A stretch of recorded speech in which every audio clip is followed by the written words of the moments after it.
quick warning on Nudge before we start this week. Through the episode, me and Matt do address some serious topics that could bring on some emotional responses. It happened as part of our usual conversation, and what we discussed felt right to leave in the episode. If you or someone you know is experiencing a lull, feeling low, don't know where to turn, please don't lose hope. There are places where you can find a friendly voice to talk to.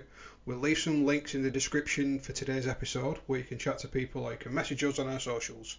Either way, stay strong. Through the last week, she's lost her first tooth.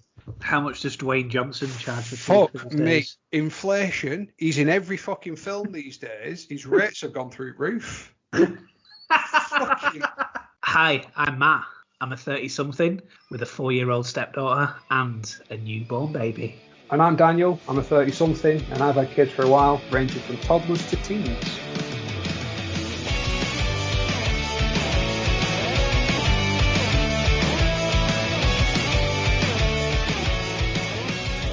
Welcome back, everyone. Thanks for joining us for another episode of Ramblings of Dad Men. I'm joined once again, as always, by Matt. How are you, Matt? Hello, I'm very well. How are you? Very good, yeah. This week, just want to quickly jump in there. By the time this goes out, Valentine's will have been and gone. So we want to try something a little bit different with this episode. If it works, we might continue to do this kind of thing moving forward, but we're going to try and have a running theme. So the things we talk about, we'll try and have the theme of keeping the flame alive when you've got young kids. So, you know, some of the stories today, we'll try and link it back to that. Yeah, so our core audience, the people that we aim for is, you know, you have young kids, you have kids. It's all about how you keep, not so much a spark, but how do you make time for each other? I mean, it's hard, isn't it? It's fucking hard. It's that old adage of how do you keep loving someone when you're so fucking tired? Like, not of them. And when I say it's hard, that doesn't mean that I mean that our relationship is any strained or something like that. But it is about the tiredness. I love you, just not when I'm tired. I'm pretty sure my darling Rebecca said something very similar to that to me at some point in the day. It's like, I love you, but I'm so tired. And then went to sleep like 10 seconds afterwards. That wasn't me like fishing for sex, by the way. I want to make that quite clear. All right, so what have we been up to this week then? We haven't had Fossey this weekend. Fossey goes to her dad's every other weekend. So we have had a bit of a quieter weekend in terms of we've only had one child to deal with instead of two. So we have tried to make a little bit of time for each other. Yesterday it was just simply having a non-alcoholic beer in bed watching a film. What film was it that we watched? I can't even remember what film it was that we watched. It'll come to me. Just hang on. This long pause will get edited out. Yes, of course. Oh, yes. So a film that we watched last night wasn't a romantic film or anything like that, but it was Remember the Titans. Definitely not romantic at all. No, not romantic, about American football. But we watched that with an non-alcoholic beer. Robin was asleep. Denzel's in that, isn't it? Yeah, Denzel Washington. And like a really, really young Ryan, not Reynolds, the other one. What's the other guy's called? Could literally be anyone at this point. I'm on IMDb, yeah. Ryan Gosling. Ryan Gosling, that's the one. I'm glad that Hollywood actor Ryan Gosling is now known as not Ryan Reynolds. But yeah, so we had time to watch a film. This morning, the weather was terrible. So we did something that sounds quite boring, but we just went for a drive. No sat-nav, no nothing, just went for a drive and had a chat. Robin was asleep in the back. Ended up in Southport after about 2 hours worth of driving, so God knows where we went to. Just had a bag of chips on the seafront and then came back.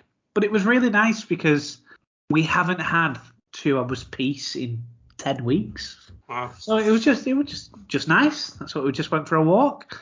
We went for a drive. That's about our week. Becky has been, I think, nesting again. Maybe she's pregnant because she's rearranged the whole house. I went out with Robin for a little bit of a walk yesterday, and Becky had resorted our room, resorted Foss's room, And today I was feeding Robin for, half an hour, giving her a bottle, and she's sorting out the dining room as well. So she's either reached a point or yes, she is pregnant. You do know that people can only get pregnant if a certain thing happens. It's either that or she has found those dirty underpants that we discussed. And yeah, no, I love the awkward finding the next comment very quickly. All good, officer. So we've just had a bit of us time and a little bit of rearranging the house, which to be fair was well needed. It's looking good. We've also got a washing machine now, so we still have the broken oven and the leaking ceiling from the bathroom, but we're doing all right because we've got a washing machine at least. Maybe next week we might have an oven. Until then, living on. Until then, microwave we still have stir fries. So yeah, how about your week? Stark contrast, but keeping with the theme, to be brutally honest. Well, we've actually had quite a lot of us time, not like that. Well, to be fair, it's been quite a cultural weekend. Friday, we went to Wigan Little Theatre. Oh, right, okay. Just me and Beck, so a bit of an evening date with just me and her, which was nice. We watched a play called Teachers, which I actually quite liked. Yeah, no, it's I know it, I've heard of it, yeah. So we went to the theatre, we had a few drinks, we had a laugh, and that was nice, me and her spending some time together. Sticking with the theme of how and when and stuff that, my dad came in and sat in. That enabled us to go and just have some us time. Yesterday we didn't do that much, but today we stuck with the theme of culture, and we actually went on a day date in Manchester, but we actually took Georgia with us. So this is the sort of other end of the spectrum, if you will, of how we make it work. We do a lot of things, me and Beck, and then we also do a lot of things and include the kids. So today we went to Manchester Science Museum, or Manchester Museum of Science and Industry, as it's now known. And Georgia spent the morning teaching us about the Industrial Revolution, because she's learned a lot about that at school. Then we moved into Chinatown and saw some of the Chinese New Year celebrations. All right, okay. Georgia was amazed with some of the Chinese singing. There was a little stage and there was, some acts on. They had one of the dragons and everything was going off. It was great, to be fair. First time I've seen it. And then we continued with the theme of cultural with a trip to Manchester Art Museum. Because, again, we're linking it back to the relevance there. It wasn't just a random trip to the art museum. George has been doing art during the week at school, and she's learned about George Seurat and Andy Warhol, and she wanted to see if any of their paintings were in the art galleries, really, which they weren't. 19 art galleries later, we've saw all sorts of fucking 19th century cock and balls and artwork. And yeah, to be fair, it was a good day. I remember this was me and Becky hadn't been together for very long. God, this was probably October or November, so we'd probably been together 3 or 4 months. A couple of years ago, obviously. And we decided to go to the Science and Industry Museum with Flossie and thought, she might like it. Pretty young at the time, but, she might like it. There's lots of stuff for kids to do. And it was really, really rainy that day. And I don't know what decided us, but we said, well, should we just go on the train? It'll be quite nice to go on the train. Maybe we could, sneak a little beer in afterwards and see what happens. It was during the time where COVID was quite strict, so we had to go in slots. And I think we booked to go for like 1 o'clock and spend however long time we had to be there. And our train broke down. And it wasn't just one of them where it was like 15 minutes or so. I think we were on the train for like 50 minutes stuck. Becky's getting stressed, thinking we're not going to make this slot. We're not going to make this slot. Flossie is going Bulu. It got to the point where, for some reason, in the pram, I think the one time that we'd had like a little buggy with her, she stole some like little toys from her room and hid them in a buggy with us. So we had these cars and we had like a whole carriage to ourselves. So we were like throwing the cars down the carriage, just trying to pass the time. Anyway, we finally got off the train. It was really rainy. We were piss wet through. Flossie was being, screaming. We ended up being 45 minutes late. And luckily, the person on the counter was really nice about it and let us in. We got there. And within 3.5 minutes, Flossie had fallen asleep. We went through the whole museum with her asleep. She woke up for about 10 minutes. We tried to get her out of the buggy. She cried and cried and cried. And then we just thought, let's just knock this off as a bad job. And she wouldn't eat anything. We had to go to Greg's to get her a sausage roll. And then I think we had a sneaky pint in the pub, like nursing how much of a stressful day this was before we got the train straight away. Okay, all right. Well, let's ramble on into parenting highs and lows then. Okay, well, it's a very, very small parenting high, and I probably know that Robin doesn't know what she's doing yet, or certainly doesn't, but the way that she's looking.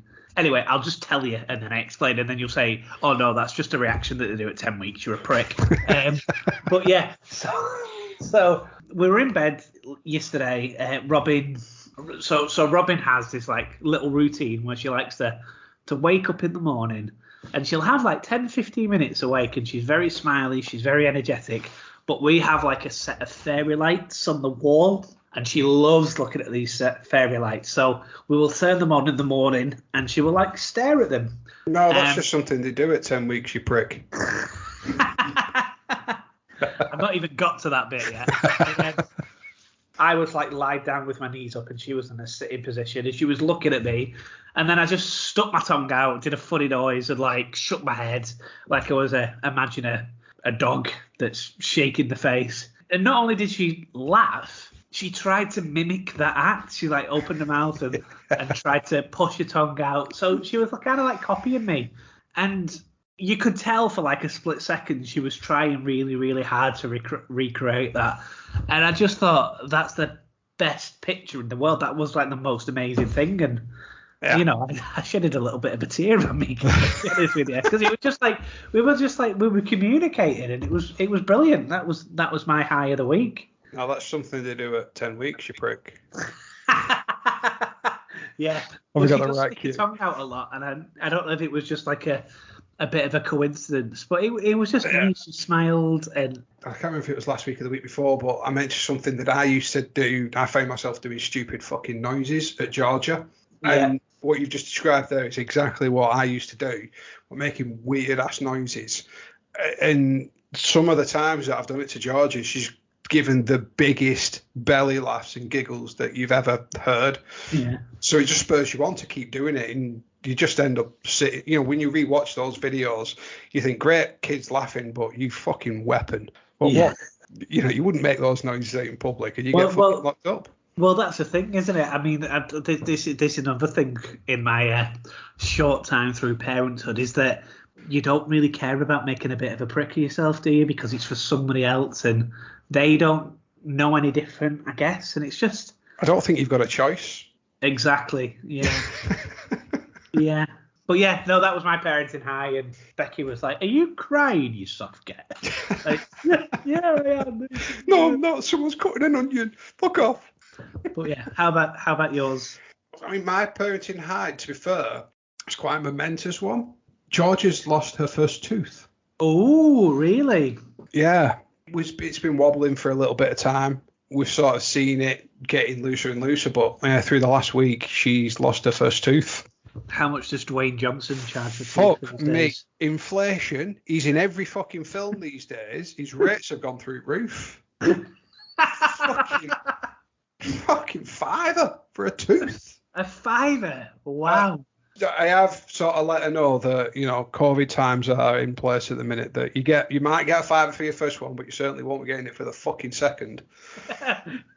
He's too busy. He's too busy filming Jumanji 3. Yeah, she's proper got in enterprise mode though with it. She's like, oh, if I get a $5 for a tooth, how many teeth have I got? Right, I'm gonna save it all up. Fucking no, calm down. You're getting a $5 for your first one, and I'm not giving the game away, but you ain't getting that for your second. They might only give you 50p or something like that for your second. I think 50p was the going rate when, like, I'm sure it was 50p or maybe 20p. I'm sure I got 50p. I mean, obviously we're talking 30 years ago, but like, I'm sure I got 50p. So yeah, but a fucking Freddo used to cost 10p. I mean, that's true. Another what? A quid? Still worth it. who knows how much Freddos cost these days? Inflation. Fucking nightmare. Inflation. So yeah, that's my parenting high. To be fair, it's a big moment in her life of when her first tooth fallen out. The tooth fairy stashed it somewhere safe for us. It's just a nice memory. Here's a question: are you keeping the tooth? Well, yeah, the tooth fairy, we did a deal, so it's cost twice as much for him to then come back, or her, I don't know, didn't assume the gender of the tooth fairy there, to come back and redeliver the tooth, and yes, kept it in a very special place. Wow, okay. George doesn't know that. We've made the deal with the tooth fairy and it's fucking in a bag somewhere. But when Georgia finally listens to this, maybe she'll be old enough to... yeah, we'll be fucked then. Yeah. Yeah. Just got a knock on my door in about 12 years' time when she's old enough to listen to this. Like, where's my first tooth? How did you know about that? Well, yeah, you're a dickhead. Give me my tooth back. Remember when you used to do that podcast? Fucking knob end. Give me my tooth. Okay. Still be doing it. Probably. Ramblings of granddads. Oh, fucking no. 12 years? I'm not going to be a granddad in 12 years. Fucking grow up. Well, I don't know. Like... Ramblings of middle-aged men. There you go. Callum would be pushing 30 by then. There's every chance. Shut the fuck up. I'm not ready to think about that yet. He's still a kid. He's not even done his GCSEs, and you're already fucking making me a granddad. How's about go fuck yourself, right? No, we're not having this conversation.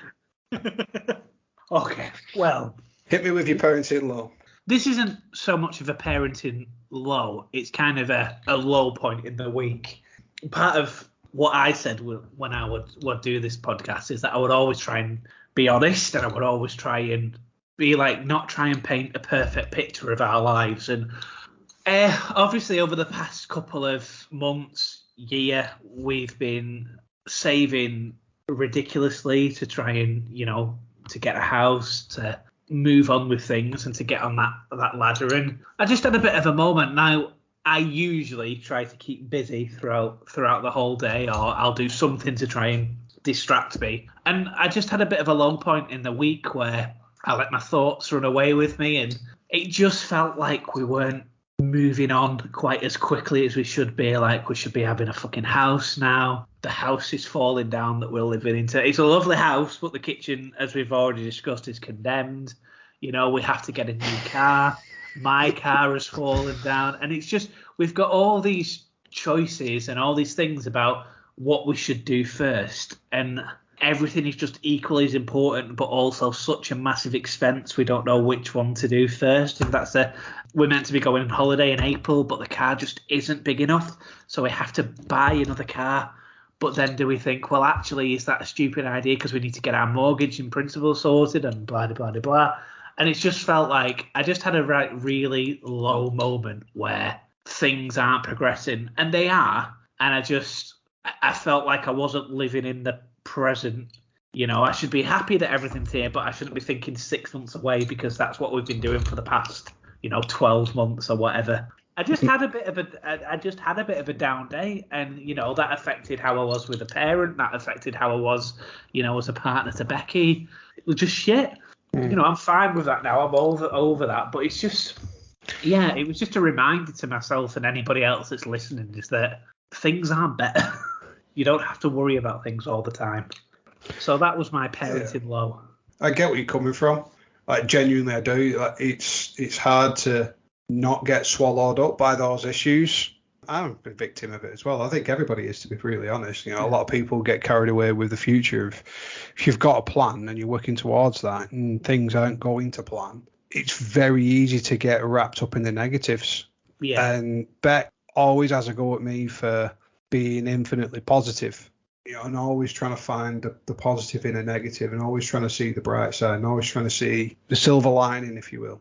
But it is very easy to sort of fall down that rabbit hole, and that's harder to sort of get out, and it does have an impact on parenting. So I know this is quite deep and meaningful, but it's a serious thought. It's more well-being than actual parenting. I think that's important, and especially for dads, and I suppose we've come from an area where, we've come from a time where the dad gets on at work and he goes up at 6 o'clock in the morning and isn't back until 7, and maybe we're the kind of last of the generation where we saw that. Really, the ideology of a dad was to put a tough upper lip and get on with things and just put your head down, and you're providing for the family, and things aren't like that anymore. But yeah, I think there is that stigma still around that men have to be a little bit more emotionless, like a void of emotion, I guess. And that's hard. It's hard to take on, especially when you've got, several responsibilities. Do you think that's fair to say? Yeah, no, it is. And I agree with you that that's where we've been brought up and raised, surrounded by those male characters and all those peers. And a lot of the people that we specifically grew up with are still like that. Yeah. Still that similar mentality, but the world is changing, and that's why men's mental health, I'm not prioritizing men's mental health over anyone else's, but it is a big thing. I think, the stats are there that there are more male suicides than, anybody else. And that's because of that stigma that, people do just bottle it up. Yeah. I'm a big protagonist of the whole "Are you all right, mate?" movement. Just messaging someone, just making sure, checking in that they're okay, and that little text could just change someone's day, week, whatever. Absolutely agree, and I think it's just important to tune in on that as well. We've all seen in the news that cost of living is going to go up quite dramatically in the next couple of months. So it's just important to, be honest. If you are struggling, there is going to be some help there, even if it is just a pint at the pub. The long-term vision there is I am struggling to host, I am responsible, but you're not alone. Yeah, there's exactly. A lot of people are going to struggle moving forward. Hopefully the right people, in the sense of the government, do something to sort of help everyone, really. Yeah. Or maybe protest like France. Fuck me. Well, that got into two areas that we didn't really set the podcast up for, and that was seriousness and politics. Yeah. Fucking hell. All right, well, let me bring this back then all right, so my parents-in-law is something basic. This week, and I've seen it a few times, it does get me down. We're just generally when kids are grumpy. It could just be tiredness. It could just be, whatever, they've had a bad day as well. Yeah. But when they're grumpy and miserable and you've given them something, you're doing something for them, they're not appreciating the hard work and effort that goes into behind that. That just gets me down a bit. Like they're not appreciating everything. And maybe that's just because the kids, they don't understand that people earn X amount of money per hour, and that's usually 5-10 hours worth of work to go and buy them a pair of trainers or whatever. I'm not saying that's what's happened. I'm just saying that it's generally when you've gone out your way to do something for the kids and they're just down and miserable and grumpy or whatever, that just gets me down a bit. I guess I look on that from when I was a bit meaner to my parents, and I don't know, suggest that I might have wanted some Adidas press studs when I was younger because that was the fashion in the 90s, kids, and I might have got Kappa press studs, and I was really disappointed. I got Kappa and not Adidas, but then you're like, it's really expensive, and my parents must have worked really hard to try and get me this tracksuit, which do you know what I mean? It was I now understand the troubles that my parents had back in the day, and Flossie isn't materialistic per se, but she does get in quite grumpy and tempers and stuff like that. She has no concept of her actions, I guess, but she wouldn't do. She's a kid, so she could be really mean to Becky and doesn't quite understand how that affects her. So it's just really hard to try and reason with a kid, I guess. So I kind of get where you're coming from. I just try and put myself in their shoes of, don't take it personally. They don't necessarily always understand where you're coming from and why you're saying that and why you're upset. So just try and, again, find the positive in the negative there, that they don't know what they're saying and doing, and they are just ungrateful little bastards. I tell you what, this is to lighten up the mood a little bit. We'll talk about something that Flossie's done in the past week or so. I've got a good one of them as well. Okay, good. Well, in fact, you go first. All right, so this actually happened this morning. So okay. Georgia, woke up. She come and lying in the bed with me and Bex, lied there. She's looking at my chest. She's just sort of cuddling me. And she's like, "You got a hairy chest, haven't you?" I'm like, yeah. She, it's all hairy all over your chest and your boobies. I went, "I've not got boobies." She went, "Well, they look like." I went, "Thanks." Fucking. We'll just call those chest muscles. She went, "Yeah, okay." And then you've got hairy legs and you've got a hairy bum as well, haven't you? I was like, "Yeah, thanks." I was clothed, but yeah, kids see that shit anyway. And the focus of attention turned to Beck. And she's like, "Yeah, Mummy's got hairy legs as well." And I was like, didn't know where the fuck she was going to go with it. With where else Beck was hairy. Let's just save Beck's dignity and we'll say she stopped at hairy legs. She didn't. But yeah, she went on to where else Beck was hairy. I was like, fucking hell. Well, funnily and ironically enough, we are on a very, very same kind of trajectory about what we're going to talk about with Flossie. Flossie's been getting into this big sister role, but she's kind of been adopting some traits from Mum. We went into a room the other day to find Flossie breastfeeding one of her teddy bears. And then she asked Mummy, why do I not have any boobies? And then she goes, "It's funny, Mummy, because Mummy just have nipples. And Daddy sometimes have nipples as well, but you have big boobies." And then she goes, "But sometimes men have nipples with hair." So we're on exactly the same point there. Until she says, "But sometimes mummies," and then she looked at Becky and she goes, "Mummies have big boobies that go down to their knees." So Becky's like, "Thank you for that." Kids' honesty sometimes cuts you deep, doesn't it? But they're the ultimate truth tellers. They don't lie. Yeah. The best thing is when Robin started crying now, Flossie's now going, "Mummy, Matt, is it boob o'clock yet? Is it boob o'clock?" It's always boob o'clock. It is when you go to sleep. But she's too tired. At least that's what she tells me. As she goes into the bathroom and there's an electric toothbrush going on. That reminds me of a story I actually heard during the week of someone saying that they've now gone out and bought their kids electric toothbrushes. They're a single mom, and now the kids think that the mum brushes their teeth way too much. Brilliant. All right, well, I mean, we can ramble through some podmen. It's easy for me this week because I've got none. Oh, now I have got one. And I heard it. I don't know if any of you called it, but I called Florence a boy. In your defence? A mummy's boy I called her, didn't I? Yeah, in your defence, you got caught up in the heat of the moment. It was a conversation. I'm pretty sure you don't think she's a boy. Yeah. I'd just like to clarify that my stepdaughter is indeed a daughter.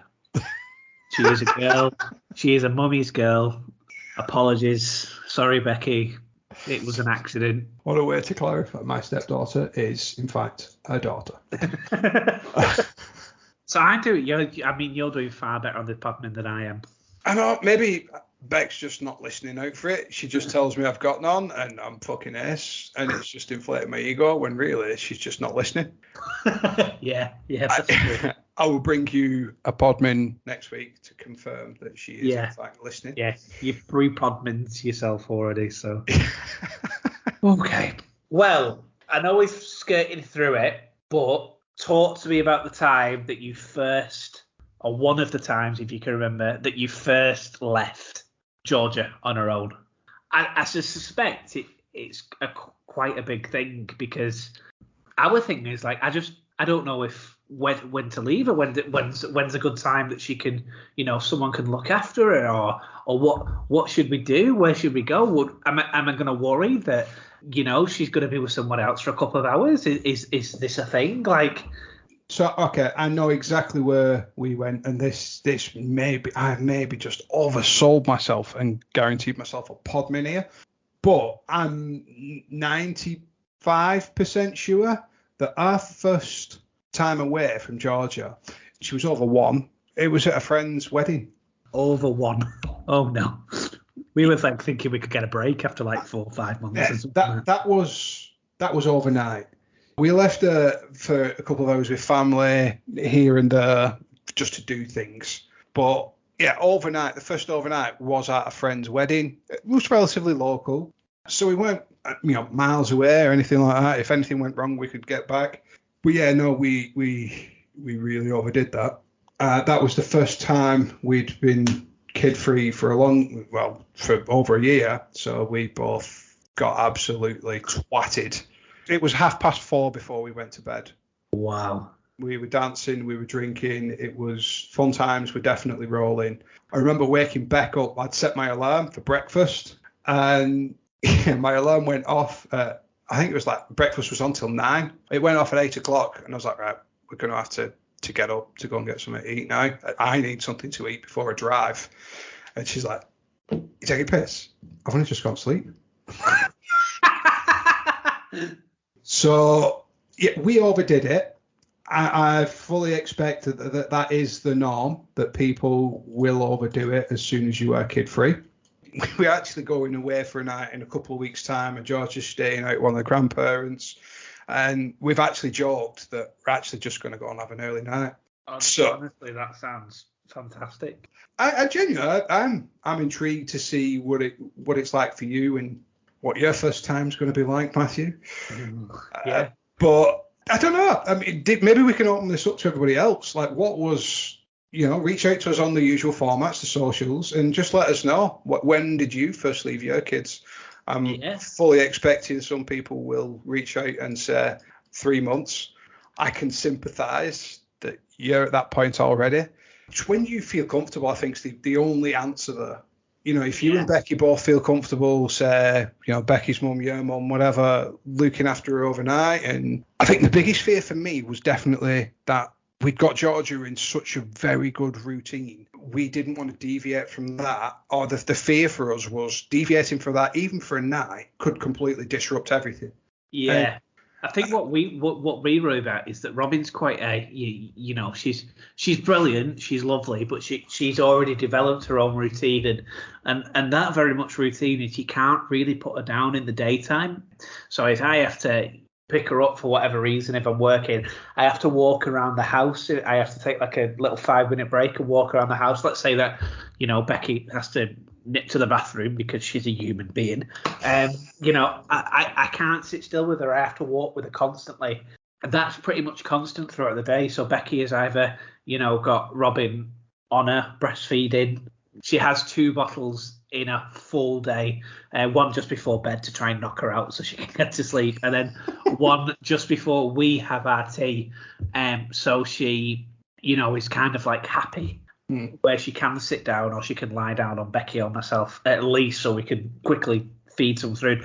But anyway, apart from that, she is genuinely on us all of the time. So what we struggle with is people don't really believe us on that when we say, no, we're constantly walking with her. Becky did 15,000 steps, I think, yesterday without leaving the house.